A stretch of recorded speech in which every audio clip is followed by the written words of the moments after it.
Hello అందరికీ welcome back to Dolly dumplings. ఇవాళ recipe వచ్చేసి చికెన్ పలావ్ని చాలా సింపుల్గా ఇంట్లో ఉండే మసాలాతో తక్కువ టైంలో ఎలా ప్రిపేర్ చేసుకోవాలో ప్రాసెస్ ఏందో చూసేద్దాము. టేస్ట్ అయితే చాలా బాగుంటుందండి.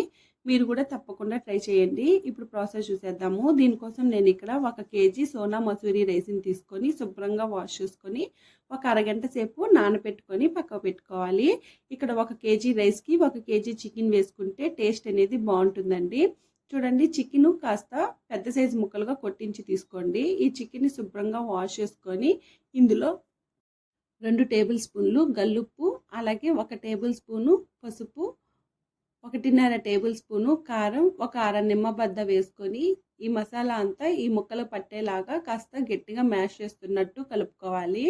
అలాగే ఇందులో మనం అల్లం వెల్లుల్లి పేస్టు, అలాగే బిర్యానీ దినుసులు అలాంటివి ఏమీ యాడ్ చేయట్లేదండి.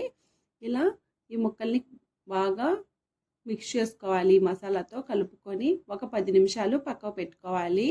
ఈ 10 నిమిషాల్లోగా మనం స్టవ్ ఆన్ చేసుకొని బిర్యానీ హండీని పెట్టుకొని ఒక అరకప్పు ఆయిల్ని వేసుకోవాలి. మీరు ఆయిల్కి బదులు నెయ్యిని కూడా యూజ్ చేయొచ్చండి, లేదా ఆయిల్ నెయ్యి 2 కలుపుకొని కూడా వేసుకోవచ్చు. ఆయిల్ వేడైన తర్వాత ఇందులో హోల్ బిర్యానీ దినుసుల్ని వేసుకోవాలి. నేను ఇక్కడ స్టోన్ ఫ్లవర్ను కూడా యూజ్ చేస్తున్నానండి. మీ దగ్గర ఉంటే వేసుకోండి, లేదంటే స్కిప్ చేసేయండి. టేస్ట్ అయితే ఎలాంటి డిఫరెన్స్ ఉండదు. అలాగే యాలకుల్ని ఒక 2 ఎక్స్ట్రా వేసుకోండి, ఫ్లేవర్ అనేది బాగుంటుంది. ఇలా ఫ్రై అయిన తర్వాత ఇందులో సన్నగా పొడవుగా కట్ చేసుకున్న పచ్చిమిర్చిని ఒక 7-8 వేసుకొని లైట్గా ఫ్రై చేసుకోవాలి. ఈ పచ్చిమిర్చి కూడా వేగిన తర్వాత 3 పెద్ద సైజు ఆనియన్ని సన్నగా పొడవుగా కట్ చేసి వేసుకుని మంటని మీడియం ఫ్లేమ్లో ఉంచి ఆనియన్స్ పచ్చివాసన పోయి లైట్ గోల్డెన్ బ్రౌన్ కలర్కి చేంజ్ అయ్యే వరకు మధ్యలో కలుపుతూ వేయించుకోవాలి. చూడండి, ఇక్కడ ఆనియన్స్ చక్కగా వేగిపోయాయి కదా. ఇప్పుడు ఇందులో ఫ్రెష్గా రుబ్బుకున్న అల్లం వెల్లుల్లి పేస్టు ఒక 3 టేబుల్ స్పూన్లు యాడ్ చేసుకోవాలి. అల్లం వెల్లుల్లి పేస్టు మరీ మెత్తగా పేస్ట్ చేసుకోవద్దండి, కాస్త కచ్చా పచ్చాగానే పేస్ట్ చేసుకోవాలి. అలాగే ఫ్రెష్గా రుబ్బుకొనే వేసుకోవాలండి, అప్పుడే టేస్ట్ అనేది బాగుంటుంది. అల్లం వెల్లుల్లి పేస్ట్లో నుంచి పచ్చివాసన పోయి ఆయిల్ సపరేట్ అయ్యే వరకు వేయించుకోవాలి. అల్లం వెల్లుల్లి పేస్టు చక్కగా వేగాలండి, లేదంటే బిర్యానీ టేస్ట్ అంతా చేంజ్ అయిపోతుంది. ఈ విధంగా వేగిన తర్వాత ఇప్పుడు ఇందులో 5 పెద్ద సైజు టమోటాలని సన్నగా చిన్న చిన్న ముక్కలుగా కట్ చేసి వేసుకోవాలి. టమోటాలు బాగా మాగిన టమోటాలు తీసుకోండి, రుచి బాగుంటుంది బిర్యానీకి. ఈ టమోటాలు బాగా మెత్తగా అయ్యే వరకు మధ్యలో కలుపుతూ వేయించుకోవాలి. ఇలా టమోటాలు వేగిన తర్వాత ఇందులో 1 టేబుల్ స్పూను సాల్టు, అలాగే ఒక అర టేబుల్ స్పూన్ పసుపు, 1.5 టేబుల్ స్పూను కారం పొడి వేసుకోవాలి.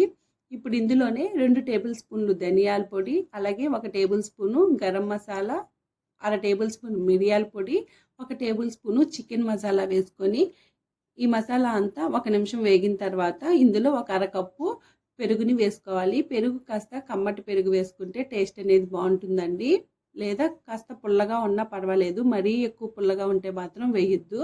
ఈ మసాలా అంతా బాగా వేగిన తర్వాత మనం ముందుగా మ్యారినేట్ చేసి పెట్టుకున్న చికెన్ని ఈ మసాలా వేసుకొని మంటని మీడియం ఫ్లేమ్లో ఉంచి ఒక 5 నిమిషాల పాటు మధ్యలో కలుపుతూ ఈ చికెన్ని వేయించుకోవాలండి.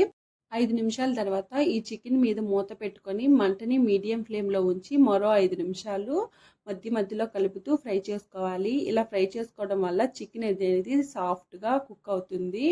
చూడండి, ఇక్కడ మూత తీసుకొని మళ్ళీ ఒకసారి బాగా 1 గ్లాసు బియ్యానికి 2 గ్లాసులు వాటర్ని యాడ్ చేసుకోవాలి. నేను ఇక్కడ 4 గ్లాసుల బియ్యానికి 8 గ్లాసులు వాటర్ని యాడ్ చేసుకొని ఒకసారి మిక్స్ చేసుకొని సాల్ట్ని అడ్జస్ట్ చేసుకోవాలి. వాటర్లో సాల్ట్ అనేది కాస్త ఎక్కువగానే ఉండాలండి. ఇలా సాల్ట్ని వేసిన తర్వాత సన్నగా కట్ చేసుకున్న కొత్తిమీర, పుదీనా వేసుకొని మూత పెట్టుకొని ఉడికించుకోవాలి. ఈలోగా మనం రైతాని ప్రిపేర్ చేసుకుందాము. ఒక బౌల్ని తీసుకొని ఇందులో సన్నగా పొడవుగా కట్ చేసుకున్న ఆనియన్ తరుగు వేసుకొని ఆనియన్ని ఇలా స్లైసెస్గా వీడియోలో చూపించే విధంగా విడివిడిగా చేసుకోవాలండి. అలాగే 1/2 టేబుల్ స్పూన్ సాల్ట్, సన్నగా కట్ చేసుకున్న కొత్తిమీర వేసుకోవాలి. ఇందులోనే సన్నగా తురుముకున్న క్యారెట్ తురుము, పెరుగుని యాడ్ చేసుకోవాలి. పెరుగు అనేది మీకు ఎంత కావాలో అంత యాడ్ చేసుకోండి. రైతా అనేది కాస్త గట్టిగా ఉంటేనే బాగుంటుంది, పల్చగా అయితే టేస్ట్ బాగోదు. చూడండి, ఈ విధంగా బాగా మిక్స్ చేసుకున్న తర్వాత ఇప్పుడు ఇందులో ఒక అర టేబుల్ స్పూను జీలకర్ర పౌడర్ని యాడ్ చేసుకోవాలి. జీలకర్ర పౌడర్ని వేసుకోవడం వల్ల టేస్ట్ బాగుంటుంది, అలాగే డైజెషన్ కూడా చాలా బాగా ఉంటుందండి. చూడండి, ఈ విధంగా బాగా మిక్స్ చేసుకొని ఈ రైతాని పక్కకు పెట్టుకోవాలి. ఈలోగా వాటర్ మరిగాయో లేదో చెక్ చేసుకోవాలి. చూడండి, ఇక్కడ వాటర్ బాగా మరిగిపోయాయండి. ఇప్పుడు ఇందులో మనం ముందుగా నానబెట్టుకున్న బియ్యాన్ని వాటర్ మొత్తం డ్రైన్ చేసుకొని ఇందులో వేసుకోవాలి. ఇలా వేసుకున్న తర్వాత మంటని హై ఫ్లేమ్లో ఉంచి ఒకసారి సాల్ట్ సరిపోయిందో లేదో చెక్ చేసుకోవాలి. మీకు సాల్ట్ మాత్రం సరిపోనట్లయితేను ఈ స్టేజ్లోనే సాల్ట్ని యాడ్ చేసుకోండి. అలాగే ఒక అర దబ్బ నిమ్మరసాన్ని వేసుకొని ఒకసారి బాగా మిక్స్ చేసుకొని మూత పెట్టుకొని ఒక 10 నిమిషాలు ఉడికించుకోవాలి. 10 నిమిషాల తర్వాత మూత తీసి చూడండి, ఈ రైస్ని ఒకసారి మళ్ళీ బాగా మిక్స్ చేసుకోవాలి.